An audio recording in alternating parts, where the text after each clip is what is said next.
My name is ESO and I got hands-on with Dark Alliance, the new action RPG game with looter slasher gameplay, inspired by Dungeons and Dragons, developed by Tuque Studios and published by Wizards of the Coast. And here are my first impressions. I also have lots of new gameplay to show you guys. However, I think a lot of people still don't really know what this game is, and what to actually expect from Dark Alliance, especially if you've played the original games and you're a Dungeons and Dragons fan. So to be clear, Dark Alliance is not a Dungeons and Dragons roleplay game experience. It has no meaningful choices. You're not going to be stealthing through a dungeon as a rogue or exploring an open world environment. And while entertaining, the storytelling may not be the reason you play Dark Alliance for hours on end. So if you were expecting that, you're going to be disappointed. Does that mean this game is bad though?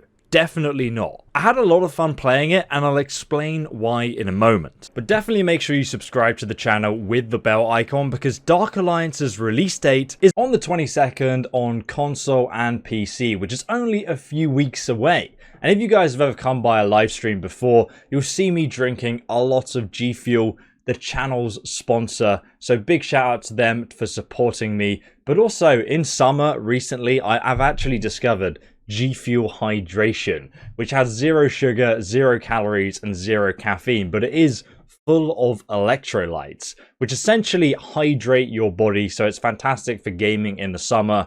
In a hot, sweaty room like the one I'm currently in with all my studio lights, this is like absolutely perfect for me. So I recommend picking up some G Fuel from the description below. Use code ESO for 30% off. But another thing that may surprise you is Dark Alliance is set in the region of Icewind Dale, where I'm running my current D&D campaign. But it also has no character customization beyond armor and weapons, which is a little bit sad for me since I love to form a connection with my own character. So instead, you start out from choosing from one of 4 pre-made character classes from the book series, The Legends of Drizzt, set in the D&D universe. This includes a legendary Draug rogue class who dual wields 2 swords, and an archer, and I'll go over all their abilities later. Thirdly, we have the fighter with a 2-handed hammer, and lastly the tank, a squat dwarf with a great shield and a 1-handed weapon. Each character comes across as completely unique and has their own identity, with even a few voice lines thrown in for flavour. But you may have noticed, Dark Alliance doesn't have a mage character yet. Don't worry though, I was told he'll be coming in a future DLC, which should come out later this year. Now the multiplayer gameplay has you in a team of 4 players battling through one of the 21 missions at launch. Though there are going to be more missions added for free across the year, each mission is a linear dungeon-like experience, with traps, treasure, and resources to collect, elite enemies to defeat along your journey until you reach the final boss fight. This particular mission that we played was in a dwarven dungeon overrun by goblins and ogres. Now as you play through the dungeon, you'll have lots of rest points, where if you choose, you can replenish your potions and your health and set a new spawn point. So if you die, you'll obviously respawn here. But the consequence of doing this is that you'll reduce your drop chance of rarer weapons and armor as you defeat enemies through the level. So the game really does reward you for taking bigger risks, and just not taking any short rests during the dungeon will hopefully reward you with rarer loot. Now bear in mind that I was basically playing this game over a team viewer stream, so the input delay of my controls were very laggy. Like I'd press block and literally 1 second later my character would then block. Due to this technical limitation, which has nothing to do with the game, it's hard for me to tell you how responsive the actual combat felt. For example, you could block and parry enemies if you timed your block well, but it was almost impossible for me to predict a parry due to the latency. That's not the fault of the game though. You can basic attack and heavy attack, and each character felt very unique in terms of how differently they attacked. Like the dual wield sword bearer was very rapid in his attacks, or my 2-handed warrior was much slower with his hammer. often meaning I'd be locked into committing to the animation of an attack. It felt like this is the kind of game that would not reward button mashing to deal damage. But again, it's hard to say. Each character though has access to a selection of unique abilities and an ultimate ability. For example, the dwarf character could give the party a large armor buff in an area of effect around him. And even as a dwarf, I could still use ranged attacks, throwing my axe at the enemies, or even doing like a sort of ground pound ability in a long line. The enemies had enough variation to them, so your team would kind of have to tactically deal with the mages and then the archers before you start grinding down the larger ogres. This was especially more important on the harder difficulties, where the ogres would one-hit kill you even though they were very slow. These ogres were elite enemies though, and they could use unblockable attacks that you needed to roll out of the way of. And they even had a giant meat hook that if it hit you, if you couldn't actually dodge it in time, it would pull you in towards him and then he'd follow up with a ground pound. The combat was generally fun and it encouraged us to work as a team, reviving and healing each other and playing off our team abilities, like rooting the boss and then all diving on him so we could do as much damage as possible, and then we actually ended up staggering him on the ground for big damage. But disclaimer, I feel I cannot give you a full review of the combat in Dark Alliance yet because the stream was so laggy, it was so difficult to actually even play the game at times. So do subscribe for my full review and a live stream once this game comes out so we can just all look at it together. But what I can tell you is an awful lot about the systems in Dark Alliance, which have been very much inspired by Dungeons and Dragons. After each mission, you're going to get rewarded with loot and character experience, so you can level up your character to unlock new abilities that deal tons of damage in combat, but also cost stamina to use. Now, depending on your class, you can unlock healing, buffing yourself or allies, or even just simply damaging enemies. Each character has their own ability move progression skill tree.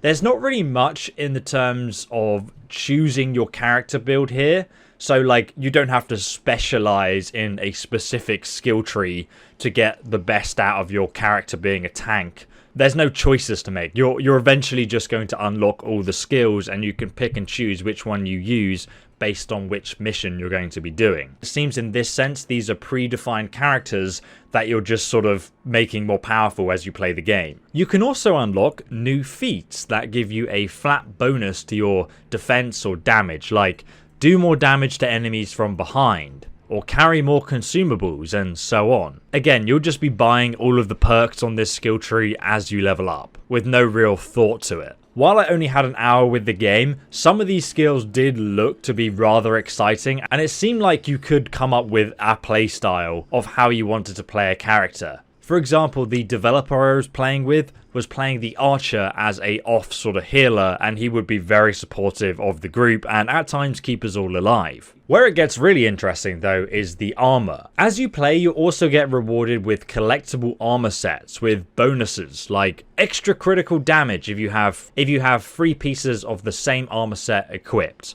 Or with the full 8-piece Warden set equipped, you'll get a second wind buff that can be used every 5 minutes. I think it's kind of cool that some of these activate additional abilities. And as you'd imagine, certain armor sets are going to be incredible for certain characters in your party.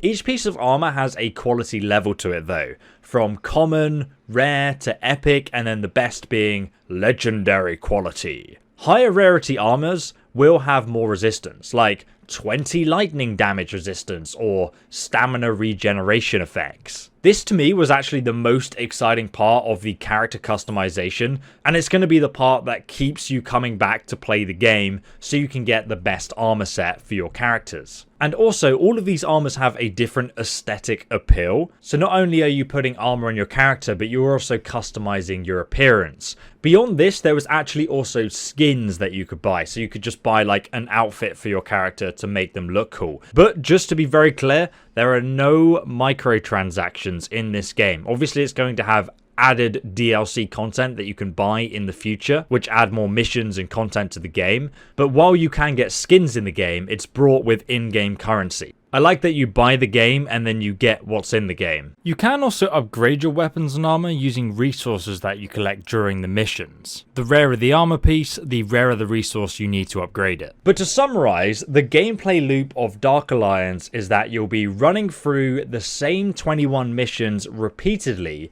to get the best gear for your character build and also level them up in power level. Now these 21 missions have different difficulty settings, so you'll need to start on the easiest until your character is geared up enough to attempt the harder difficulties. Each mission has 6 difficulty levels in total. The enemies are all exactly the same, but what changes is the damage that they do to you. So for example, we tried level 2 difficulty level completely ungeared, and the enemies would almost one-hit kill you at times. Like, you had to be really careful of some of the explosions or AoEs or actually dodging or blocking attacks. It was a lot funner, in my opinion, since there was a real risk and it forced us to play as a team suddenly. But that is essentially the gameplay of a looter slasher game. It's kind of like Destiny or Vermintide, this idea that you do the same missions again and again until you beat each mission on a harder and harder difficulty, until you get to the point where, you know, you finish all 21 missions on the hardest difficulty, then I guess you've like completed the game. But that's essentially how it works. You can also play through all of these missions solo if you like, and there's a lot of fun and challenge to be had there. But you may be wondering, okay, how long are each one of these missions? And they're actually rather short compared to other games in this genre.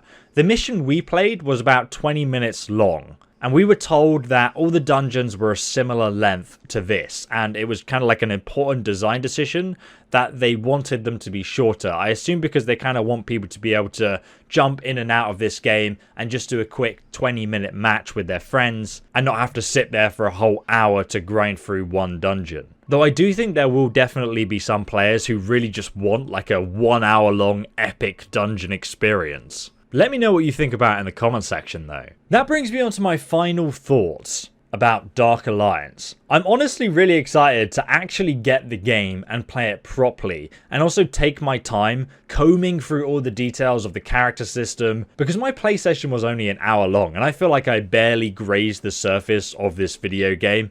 This video is purely my first impressions of that hour through a laggy streaming software. So please, if you want to hear more about this game and you want to see my actual hands-on review and ask me questions live, do go ahead and subscribe to this YouTube channel with the bell icon, and also my Twitch channel is linked below. The game is not what I initially expected from the trailers, but I definitely had a lot of fun playing with a group of players, and it sounds like the developers really care about creating something the fans are going to enjoy, and they have a big roadmap following release. More details about that in the description below. But thank you so much for watching, guys. Drop a like on the video if you found it helpful at all, and I'll see you in the next one. Have a great day.